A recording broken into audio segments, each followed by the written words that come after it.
Bismillahirrahmanirrahim. Assalamualaikum warahmatullahi wabarakatuh. Kembali lagi di Afrika Channel. Pada kesempatan kali ini akan membahas soal SKPPAI 2020 dengan materi jinayat, qisas, diyat, dan kafaroh. Ya, sebelumnya jangan lupa untuk subscribe Afrika Channel agar bermanfaat bagi kita semuanya. Amin ya robbal alamin. Ya teman-teman, kita mulai soal nomor 1 dalam ilmu fikih. Persoalan-persoalan mengenai kejahatan dan sanksi hukum yang dikenakan terhadap pelakunya disebut dengan A. Jinayat, B. Hudud, C. Diyat, D. Jarimah. Jawabannya adalah D ya teman-teman, jarimah. Jadi jarimah ini khusus mempelajari kejahatan dan sanksi hukum yang dikenakan terhadap pelakunya. Nah, jarimah ini ada dua macam, yaitu jinayat dan hudud. Nah, pada kesempatan kali ini saya akan membahas jinayatnya terlebih dulu. Nah, kalau hududnya insya Allah di kesempatan yang selanjutnya.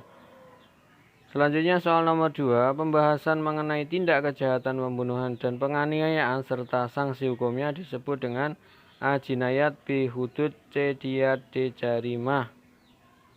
Jawabannya adalah A ya, jinayat. Jadi jinayat ini merupakan jarimah yang khusus mempelajari atau membahas pembunuhan dan penganiayaan serta sanksinya. Jadi jawabannya adalah jinayat A ya. Selanjutnya soal nomor 3, pembunuhan yang telah direncanakan dengan alat yang mematikan, baik yang melukai atau memberatkan, disebut dengan A. Qatlu amad, B. Qatlu sibihil amad, C. Qatlu qata', D. Pembunuhan tersalah. Jawabannya adalah A ya, qatlu amad. Nah, jadi dalam ilmu fikih pembunuhan ini ada 3 macam, yaitu qatlu amad atau pembunuhan sengaja, yang kedua qatlu sibihil amad atau pembunuhan seperti sengaja, dan yang ketiga adalah qatlu qata' atau pembunuhan tersalah. Qatlu amad atau pembunuhan sengaja ini adalah pembunuhan yang telah direncanakan dengan alat yang mematikan, baik yang melukai atau yang memberatkan. Contohnya ini adalah seseorang yang membunuh dengan senjata tajam atau pistol. Ini melukai ya. Nah, kalau yang memberatkan ini misalkan seseorang membunuh orang lain dengan cara meracuni ya, meracuni. Maka ini disebut dengan pembunuhan sengaja atau qatlu amad. Kemudian yang kedua, qatlu sibihil amad, yaitu pembunuhan seperti sengaja. Ini adalah pembunuhan yang dilakukan seseorang tanpa niat membunuh dan menggunakan alat yang biasanya tidak mematikan. Contohnya ini seseorang ini melempari batu temannya. Nah, ternyata setelah dilempari dengan batu, ya batunya ini kecil, ternyata temannya tadi meninggal dunia. Nah, ini pembunuhan seperti sengaja. Jadi tidak ada niat dan menggunakan alat yang biasanya tidak mematikan. Kemudian pembunuhan tersalah, ini pembunuhan yang disebabkan karena salah dalam hal perbuatan atau salah dalam hal maksud dan ataupun salah karena kelalaian. Salah dalam hal perbuatan. Nah, ini contohnya seseorang ingin menembak burung. Nah, ternyata tembakannya ini mengenai orang lain. Nah, dan orang lain itu akhirnya meninggal dunia. Nah, ini salah dalam hal perbuatan. Nah, kemudian salah dalam maksud ini misalkan seseorang ini mengendarai sepeda motor. Nah, tiba-tiba dia menabrak orang dan orang yang ditabrak tadi meninggal dunia. Ini namanya salah dalam maksud ataupun salah karena kelalaian. Ini misalkan dalam peperangan ya, dia ingin membunuh lawannya, ternyata yang dibunuh ini adalah temannya sendiri. Nah, ini adalah pembunuhan tersalah dikarenakan kelalaian. Ini ya macam-macam pembunuhan. Kemudian nomor 4, Hukuman bagi pelaku pembunuhan sengaja adalah A. Diyat mughaladhah dan kafarah, B. Qisas diyat mughaladhah dan kafarah, C. Diyat mukhafafah dan kafarah, D. Kafarah. Jawabannya adalah B ya, Qisas atau diyat mughaladhah dan kafarah. Jadi untuk pembunuhan sengaja ini hukumnya adalah qisas jikalau keluarga yang dibunuh ya atau keluarga korban ini tidak memaafkan, maka harus qisas ya.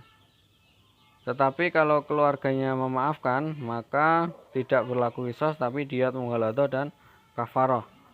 Nah, untuk diyat mughaladhahnya harus dibayar secara tunai. Nah, kemudian seperti yang sengaja ini hukumannya adalah diyat mughaladhah dan kafarah.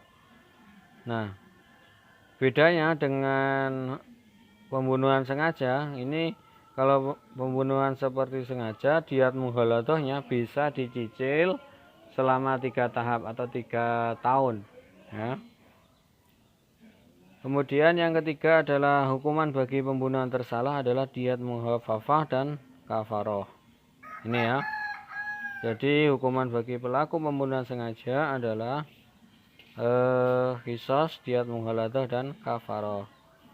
Soal nomor 5, qisas secara bahasa berasal dari kata khososo yang artinya balasan, B mengikuti, C memotong, D sama. Jawabannya adalah C ya, memotong. Qisas ini secara bahasa berasal dari kata khososo dan iktaso. Nah, kalau khososo ini artinya memotong, kalau iktaso ini artinya mengikuti. Jadi jawabannya C ya, memotong. Nah, secara istilah qisas ini adalah hukuman balasan yang seimbang bagi pelaku pembunuhan maupun perusakan atau penghilangan fungsi anggota tubuh orang lain yang dilakukan secara sengaja. Jadi qisas ini tidak hanya berlaku untuk pembunuhan saja ya, tetapi juga penghilangan fungsi anggota tubuh seseorang dengan sengaja. Misalkan seseorang memotong tangan orang lain. Nah, ini juga berlaku qisas. Soal nomor 6, qisas pembunuhan maupun qisas anggota badan dijelaskan dalam Quran surat A. Al-Maidah 45, A. B. Al-Baqarah 45, C. An-Nisa 45, D. Ibrahim 45. Jawabannya adalah A ya, Al-Maidah 45. Jadi qisas ini dijelaskan dalam Al-Maidah ayat 45. Selanjutnya, sejumlah harta yang wajib diberikan karena tindakan pidana atau jinayat kepada korban kejahatan atau walinya atau kepada pihak yang terbunuh atau teraniaya disebut dengan A. Kafarah, B. Diyat, C. Hudud, D. Qisas. Ya, jawabannya adalah diyat atau B ya. Jadi diyat ini adalah harta yang wajib diberikan karena tindak pidana kepada korban kejahatan. Kemudian nomor 8, diyat mughaladhah adalah membayar 100 ekor unta yang terdiri dari A. 30 hikoh, 30 jaza'ah, dan 40 khilafah, B 40 hikoh, 30 jaza'ah dan 30 khilafah, C 30 hikoh, 40 jaza'ah dan 30 khilafah, D 35 hikoh, 35 jaza'ah dan 30 khilafah. Hikoh ini adalah unta yang berumur 3 sampai 4 tahun ya. Kalau jaza'ah ini unta yang berumur 4 sampai 5 tahun, dan kalau khilafah ini adalah unta yang hamil atau bunting ya. Seperti itu. Jadi jawabannya adalah A ya. 30 hikoh, 30 jaza'ah dan 40 khilafah. Selanjutnya soal nomor 9, jika seseorang memotong salah satu anggota badan yang berpasangan, semisal satu tangan, satu kaki, satu mata, satu telinga, maka wajib membayar diyat sejumlah A 50 ekor unta, B 25 ekor unta, C 75 ekor unta, D 100 ekor unta. Jawabannya adalah A ya, 50 ekor unta. Jadi misalkan seorang memotong tangan orang lain, satu tangan orang lain, maka dia wajib membayar 50 ekor unta. Selanjutnya soal nomor 10, seorang yang melukai orang lain hingga menyebabkan giginya patah atau lepas, maka diwajibkan membayar diat sejumlah A 10 ekor unta setiap 1 gigi, B 5 ekor unta setiap 1 gigi, C 1 ekor unta setiap 1 gigi, D 3 ekor unta setiap 1 gigi. Jawabannya adalah B ya, 5 ekor unta setiap 1 gigi. Jadi ketika seseorang melukai orang lain yang mengakibatkan giginya itu patah, maka kalau 1 gigi maka ini diatnya adalah 5 ekor unta. Kalau 2 gigi berarti 10 ekor unta dan seterusnya. Soal nomor 11, seseorang yang melukai orang lain hingga mengakibatkan jari tangannya atau kakinya putus, maka diwajibkan membayar diat sejumlah A 10 ekor unta setiap 1 jari, B 5 ekor unta setiap 1 jari, C 1 ekor unta setiap 1 jari, D 3 ekor unta setiap 1 jari. Jawabannya adalah A ya, 10 ekor unta setiap 1 jari. Jadi ketika ada seseorang melukai orang lain sampai terpotong jarinya, kalau 1 jari berarti 10 ekor unta, kalau 2 jari berarti 20 ekor unta dan seterusnya.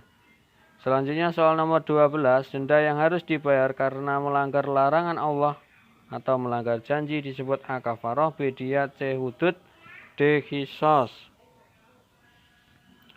Jawabannya adalah A ya, kafaroh. Jadi kafaroh ini adalah denda yang harus dibayar karena melanggar larangan Allah atau melanggar janji. 13. Kafaroh bagi seorang yang bersumpah atas nama Allah kemudian ia melanggarnya adalah A. Puasa 2 bulan, B. Puasa 10 hari berturut-turut, C. Memerdekakan budak, D. Memberi makan atau pakaian 10 fakir miskin, atau memerdekakan budak. Jawabannya adalah D ya, memberi makan atau pakaian 10 fakir miskin atau memerdekakan budak. Selanjutnya nomor 14, kafaroh bagi seorang suami yang telah melanggar ilah adalah A. Puasa 2 bulan, B. Puasa 10 hari berturut-turut, C. Memerdekakan budak, D. Memberi makan atau pakaian 10 fakir miskin atau memerdekakan budak.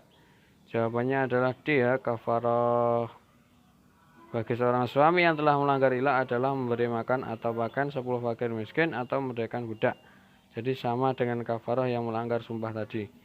15. Seorang yang membunuh tidak berlaku qisas jika yang dibunuh adalah A. Kafir harbi, C. Saudaranya, C. Kafir dhimmi, D. Kafir yang tidak memusuhi orang Islam. Jawabannya adalah A ya, kafir harbi. Kafir harbi ini adalah kafir yang memusuhi orang Islam atau memerangi orang Islam ya. Ini dinamakan kafir harbi. Maka ini ketika seseorang membunuh kafir harbi ini tidak berlaku qisas. Jadi jawabannya adalah A. Kalau yang C ini kafir dhimmi, ini kafir yang tidak memusuhi orang Islam, ini tidak boleh dibunuh ya. Jadi jawabannya adalah A, kafir harbi. Ya teman-teman, cukup sekian dan terima kasih atas waktunya. Apabila ada salahnya dari saya, apabila ada benarnya semata-mata dari Allah Subhanahu wa taala, semoga bermanfaat. Wallahu muwaffiq ila aqwamit thoriq. Wassalamualaikum warahmatullahi wabarakatuh. Jangan lupa subscribe channel ini.